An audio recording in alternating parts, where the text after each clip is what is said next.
I'm going to tell you about an uncommon spice that can dramatically speed up the metabolic rate and help with fat loss. Plus, it has a bunch of other benefits like making your breath smell fresh, act as a nootropic, and much more. Before we dive into the video, be sure to get my ebook on how to maximize your testosterone naturally. If you would like me to help you with coaching, links are in the description. Let's dive in. So a few fun facts. The spice is called cardamom. So cardamom, often referred to as queen of spices because of its very pleasant aroma and taste, has a history as old as the human race. It is especially common in the Indian subcontinent and is known for its delicious aroma, aphrodisiac properties, and is also a common folk remedy to treat stomach aches. The most common use of cardamom in India has been as an excellent breath freshener. It is a common sight to see women, folk as well as men popping cardamom pods to make their breath not minty fresh, but cardamom fresh. Stenole, a major active component of cardamom oil, is a potent antiseptic that is known to kill bacteria, producing bad breath and other infections. Pretty interesting. But now on to fat loss. So in this study, they fed animals a standard but not an obesogenic diet. So which is important because very often they would give animals a specific diet with 40 to 60% fat, polyunsaturated fats, to make them fat. So in this study, they weren't even eating an obesogenic diet.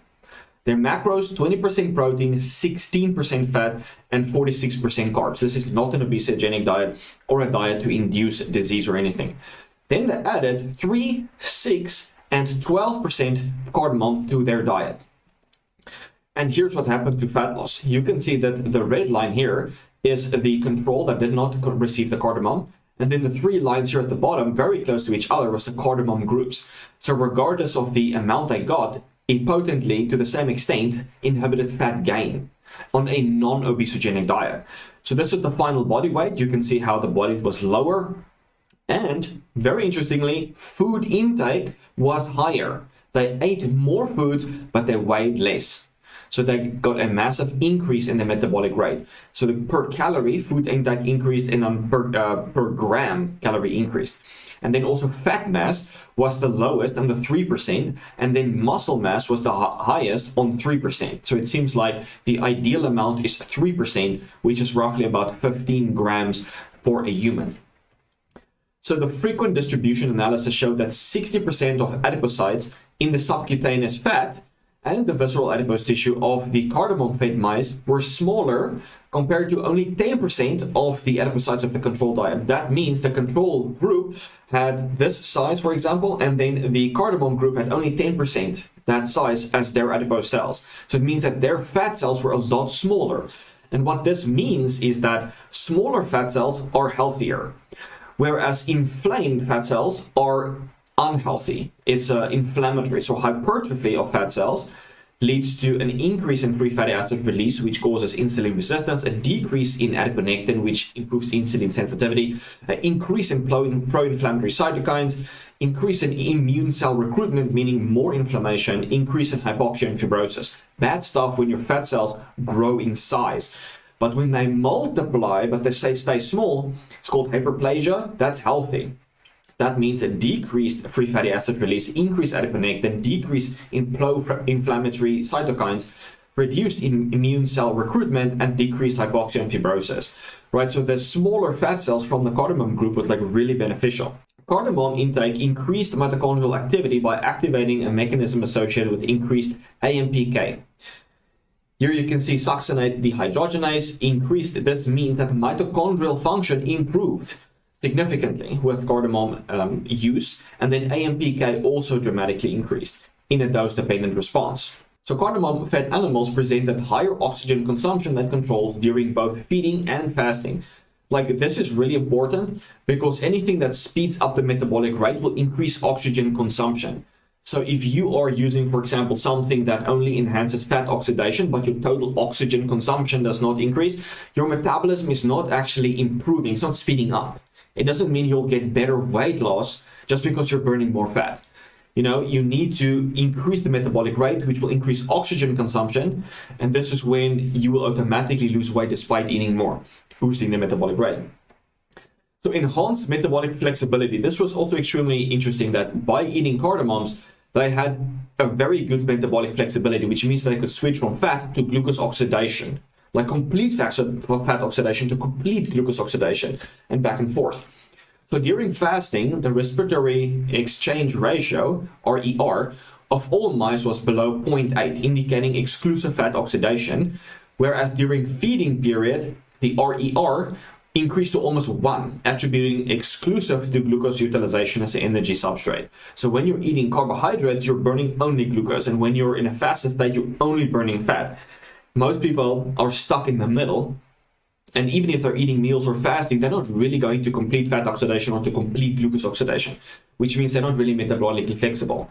And the way they calculate that is a ratio between CO2 and oxygen, right? So the oxygen intake and the oxygen out. So with glucose, you're producing more CO2 for the amount of oxygen consumed, basically 1-to-1 ratio, and fat is the ratio is 0.7. So you're inhaling more oxygen and excreting less CO2. So the ratio is 0.7. And that's how they calculate it. So cardamom reduces adrenal size as well as cortisol levels. So diets with 3, 6, and 12% of the cardamom induced a decrease in 32, 26, and 36% of the adrenal size. You can see it was a nice decrease in adrenal size. And then also cortisol was much lower. Interestingly, only by the 6 and 12% group, not as much by the 3%. Despite the 3% having more muscle and less fat. So this was just an interesting finding. So the most likely scenario what's happening is that cardamom has some GABAergic effects in 2 areas of the brain, and that lowers POMC, which is involved with satiety. So basically food intake went up, and then in the hypothalamus, it lowered TRH and CRH, which leads to lower levels of cortisol, but also lower levels of T3.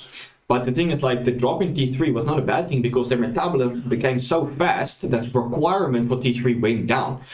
So TRH went down and T3 went down. So if T3 went down, it would signal in a negative feedback loop to increase TRH. But TRH went down, which means that the metabolism was so high they didn't need as much T3. So in this hormonal state of low cortisol, they had an increase in AMPK, increase in lipolysis, a decrease in adipocyte size, and then also a decrease in fat mass. So this is what happened in a fat tissue. And then skeletal muscle, you have an increase in AMPK, mitochondrial activity, oxygen consumption, and fatty acid oxidation. So a boost in metabolism in the skeletal muscle. And then in the liver, same thing, increase in mitochondrial activity, increase in oxygen consumption, fatty acid oxidation, and a decrease in lipid vesicles, meaning you have lower levels of a fatty liver. And then as a whole, you got an increase in whole body energy expenditure due to really fast mitochondrial function, improved mitochondrial function. So here's a few other benefits of cardamom. It lowers TRH, thus lowering prolactin. So elevated TRH stimulates the pituitary to release TSH, but it also releases prolactin at the same time. So by lowering TRH, you get less signaling to the pituitary and meaning less prolactin. And this might be involved in their aphrodisiac effect by having less prolactin. It has brain benefits by increasing preventing the breakdown of acetylcholine, inhibiting monoamine oxidase. So you have more norepinephrine, dopamine, and some neurotransmitters. It increases BDNF. It inhibits oxidative stress in the brain, and it acts on some potassium and sodium channels, enhances energy production in the brain. So it has a bunch of brain benefits. It has nootropic benefits and mood uplifting benefits. So it also boosts brain glutathione. So this was interesting. They had control group paracetam and then cardamoms. And then paracetam also increased brain glutathione. Paracetam is a nootropic with a bunch of benefits such as improving mitochondrial function and increasing ATP production as well. So it has similar benefits to cardamom. And then lastly, cardamom is also analgesic, meaning it helps to reduce pain sensitivity. It's antispasmodic, helps against spasms, antibacterial in the gut, gastroprotective, and anti-ulcerogenic activity. Specifically, if you're stressed, stress causes ulcers in the gut, and then cardamom helps to stop that. So it has a bunch of gut benefits, brain benefits, metabolism benefits. The lowest dose was roughly equivalent to about 15 grams for a human, and you can go up to 30 grams. So that would be about 1 or 2, maybe 3 tablespoons of cardamom per day. Maybe you can split that to 1 tablespoon 3 times a day over the day for that metabolic boost. and then hopefully you can eat more and weigh less at the same time. And another benefit that I like about cardamom is that it inhibits estrogen reuptake. So the enzymes in the gut, certain gut bacteria express beta-glucuronidase, and cardamom inhibit that enzyme, which means that the body can properly excrete estrogen and prevent you from being in an estrogen dominant state.